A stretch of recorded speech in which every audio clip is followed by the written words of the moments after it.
this will kind of bring us into our next point. With the Hawks now down, the Eastern Conference is awful. That Nets Bulls game on Christmas Day was awful. It was sucky. And you're looking at it and it's like, Jesus, the Bulls are still going to be the 3 seed. You know what I mean? It's bona fide right now. I'm looking at that team, and the Bulls have been more injury riddled than anyone. I mean, clearly they've had Dang, Rose, and Jimmy Butler all. They signed DJ Augustine in the middle of December, so they could give some minutes off the guard position. Yeah, so I mean, they're clearly in a state of disarray, but I'm still looking at them, and with Thibs and the way that they're still the second-ranked defensive team, there's no doubt in my mind that they don't end up the 3 seed. Atlanta, you're probably thinking 4. Once again, I got to look in on this Horford injury, but Atlanta was one of the teams I completely whiffed on coming into the season, so I want to give them props to that. That's why it's such a bummer about Horford. I knew they had a good front court. I still didn't think they were going to be that competitive in the East because their guards are so bad. But Korver and Teague, like you said, have been very efficient. Yeah, and the Atlanta Hawks, props to their organization, selling tickets on people coming to Kyle Korver's record-breaking consecutive three-pointers. Anything to get people to a basketball game in Atlanta, I guess. No kidding. But does this open the door for a Washington or or even a Detroit? I mean, it seems unfathomable when the season started that those two teams who thought to be 6 seed contenders, could they get home court? I could see both of them getting a 4. I mean, I look at the Wizards, and I've been a John Wall supporter. I bought his jersey prematurely, probably too. He's outstanding. He's taken the next step. They got to figure out somehow Gortat. I don't know if you've been reading about this. Gortat keeps grumbling. I don't know why he's so mad. Where is he from? He's an angry European. Well, he had to play behind Dwight at one point too, so that kind of probably Where is he from? Gortat? I don't know. But it's that guy is too good. He's too good in the pick and roll for him not to be happy with what his role is. Although. Flip Saunders? Who's the Thunder or the Wizards coach right now? It is Flip. No, it's not Flip Saunders. Flip Saunders is now the GM of the Timberwolves. Right. I'm spacing on who the. Well, whatever. It doesn't really matter who the Wizards coach is. John Wall runs that team. Right, but what I'm saying is that whatever it is, they keep having Gortat float into different shooting areas. That he doesn't. He's around the rim. And isn't that Nene's job? I know Nene's been. And that's what's confusing to me is that's what it seemed to be Nene. But I'm very impressed. Bradley Beal's a player. This team has a lot of interesting pieces. Though. How do you get Gortat, Nene, a Trevor Ariza type guy, and then Beal and Wall will work off each other? But I think they're still looking for that chemistry issue. I think Detroit. They're a move away from trading Greg Monroe. Yeah, and that wouldn't be a bad thing. Drummond is a freak of nature. Woo. That's cool. Plus, his vines are cool. His Twitter's cool. I know he hits up bitches on Twitter all the time. And it's like he's loving life, man. He can't even buy a drink at a club right now. He's 20 years old. He's 20. Can you imagine being 20 right now and having that? I know he hit up like one of the Disney characters on Twitter, and now he's dating her. Which is just great. How do you think Emeka Okafor feels when he just gets terrible? When Andre Drummond drops 30 and 10, Emeka Okafor 14 blocks. He's probably 30. Emeka's probably got a master's degree by this point. Emeka had 2 when he graduated. I was pretty sure. And Emeka just can't believe the specimen that's just all over him. Yeah, no, and that's the Pistons. I'm glad. I mean, with Josh Smith, I could even think they keep Monroe, but you just can't get those guys enough touches then down low. Jennings is such a gunner. It's funny that Jennings it looks like he's kind of sticking it to the Bucks organization too and showing how good of a passer he can be. He's not a passer. He's a scorer first guard. He is a scorer, but have you seen his assist number this year? I think he's had 4 2010 games and he had like 8 his career and more total. Makes me sick because we loved him. He teased us so bad with that 55-point. He had some awful coaching. Skiles. Yeah, Skiles is an awful coach. Skiles and him were not on the same page, and then just the fact that him and Monta, he can't play with Monta. No one can play with Monta except for Dirk, apparently. What do you think? They score a shit ton of points. They do. What do you think about the bottom? Who's gonna be the 7 and 8 seed and have to travel to or host games 3 and 4, which they'll lose to Miami and the Pacers? Well, I'm thinking the Raptors. Can we get some Toronto basketball news? I think Toronto. Some Raptor news? Some Raptor news. The Drakes. I think they made some interesting move. The Gay trade was awesome. Just fantastic. I can't believe they got rid of that contract that fast. Their GM, Maza Juric, I'm going to butcher his name. Yeah, he's been in there for 4 months now, and he knows how to run a team. He got rid of Bargnani, he's got rid of Gay, and he's trying to get rid of Kyle Lowry right now. As we speak, he's probably on the phone. He is. I guarantee you. With James Dolan. He's trying to rip off James Dolan right now. You need this guy. He's like, you want Landry Fields back right now? I'll give you Landry too. I'll take a bucket of balls back. I'll take a bucket. Dude, no, and that's where the Raptors, I think the Knicks are going to get there. You think the Knicks? They looked awful. I mean, they're terrible. I watched them play the Cleveland Cavs about a month ago. Amari looks like he should be playing in most men's leagues. Yeah, well, and he should be. Stat is no longer stat. No, stat. JR is in another planet. Yep. That's like a '90s fuck. contract that he got. That he's a guy that never should have got that money that fast. Mm-hmm. And they just are so interesting. I mean, like Bargnani's playing big minutes for him. They don't have a point guard. Raymond Felton's been hurt. That's their biggest issue. They have no point guard. So Melo wants to bring the ball up, and it's just a lot for him. I started laughing at the Knicks state when Carmelo made the comment that he wished they had Jason Kidd still.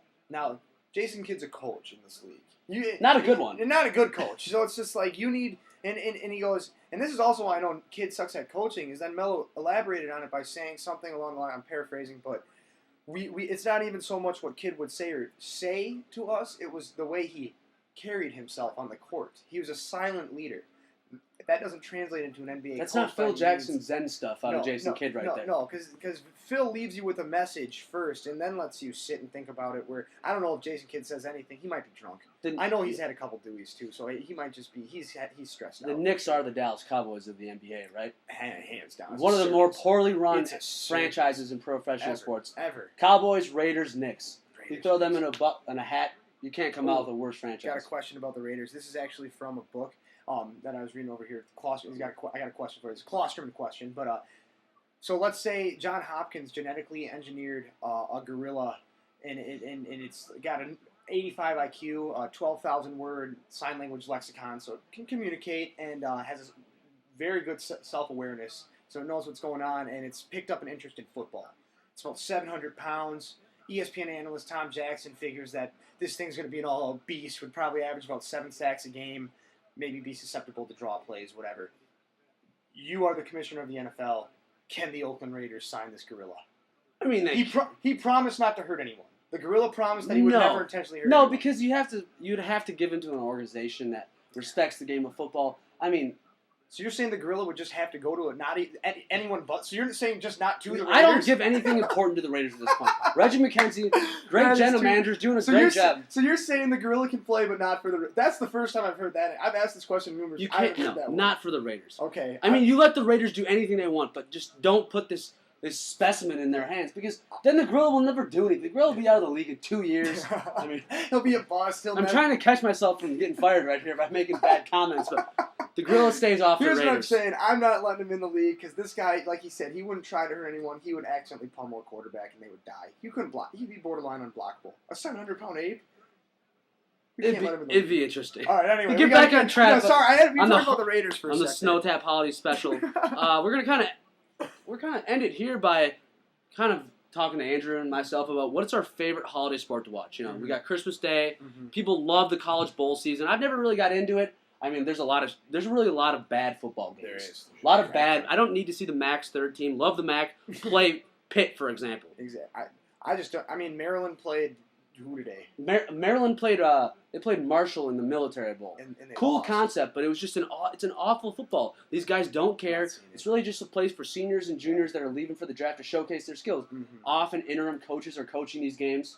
Back to the Raiders really quick. It's how Jamarcus Russell got to be the first overall pick. Yeah, he had an outstanding like Chick-fil-A bowl or something. He killed Notre Dame. He killed Brady Quinn in that game. And next thing you know, he's the first overall pick. Granted, if you're talking that was pitted Quinn versus Russell as like which quarterback, they were both busts. So let's be honest, that quarterback class sucked. And then we got moving on. We got NFL playoffs going on. Oh. Always fun to watch. So Andrew, what is your favorite sport to watch during this our former college break, the holiday break between Christmas and New Year's, around that area? A lot of time at home at the parents' couch eating good food. I'm gonna say now, as hard as it is for me to say this, because usually the Packers are involved, I love NBA Christmas. This year was a disappointment with the injuries and just the general blowouts that went through the morning games. But for me, I've always been basketball. It's usually just me, my dad, maybe my brother, and just watching those marquee games. I mean, you're watching 12 hours of NBA basketball. 12 straight hours, and I mean, it's bliss for me. I really, that's my favorite thing. So I'm gonna sit here. Probably go against the trend because the NFL playoffs are the NFL playoffs. It's hard. It was hard for me. It's hard for me to say but I'm gonna say that I love Christmas Day. Plus, it's Christmas. That's a great answer. I'm a pretty NFL driven guy, and I love what the league has done setting up Week 17 matches only against divisional opponents. Mhm. It leaves all these crazy scenarios in for not only division titles, but to snag a wild card berth. Mhm. Like, what if the Saints didn't make the playoffs by losing on Sunday and the Cardinals did? That's a possibility. That's why I love the NFL. I mean, that's why the NFL is so much better than college football because it's a body of work. Mhm. And it's not what you did in Week 1. It doesn't matter if you're the best team in Week 4. You need to be playing your best time of football right now in Week 17, and that's something the Green Bay Packers, our team, may have a chance to do. And it's going to be crazy. What if the Dolphins make the playoffs? The Chargers can make the playoffs. There's so many different things that could happen. These next couple Sundays are going to be great. Let's just say that. It's why we watch the NFL all year. It's time for us to mourn our bad fantasy losses in the playoffs for Andrew. His great first win.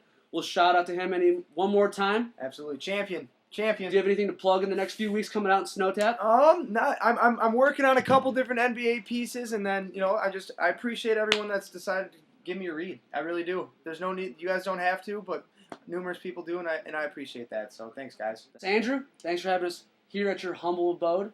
No problem. Right off of Water Street. Happy to have you. Happy to have you in all the way from Cleveland. I know. I'll be traveling home, unfortunately, as we said during the Packer game. I might jump in a suitcase or some shit and come back with you, honestly. I would love that. Hope to see all the homies soon in Cleveland. There's plenty of room at the luxurious studio I live in. Oh, my gosh. It is nice. I did get... There's a flag the size of a complete wall, and it's great. Yeah, I'm a true American. One of the best. The best there is. Andrew, the best there is. Where can we reach you? At Doobie McGee. That's just about the only spot right now. You can find me on Twitter at Doobie McGee, or you can search me on Facebook. You're a man of the original communication. You're like, unless you're getting at you on Twitter, it's horse and buggy, right? Yeah, horse and buggy. I've had a couple pigeons come down here. You know what I'm saying? Snail mail as well, still utilized. But I got no phone, and that's just we're loving it. It's like the 70s. Every time I run into someone, I got a bunch to say because I don't get to text you about it right away. So it's been kind of fun. You're redefining communication. I'm trying to. Chivalry ain't dead. Let's start writing letters to each other. I love that. I don't know. You can follow me at the Nolan Murphy. Nolan Murphy. The Nolan Murphy hasn't changed in a while, so don't feel afraid to do that. Pending millionaire. We'll hope to do this again, buddy. Love you. Absolutely. Later, SnoTap. Goodbye. Bam, bam. Welcome to Blue Chips 2.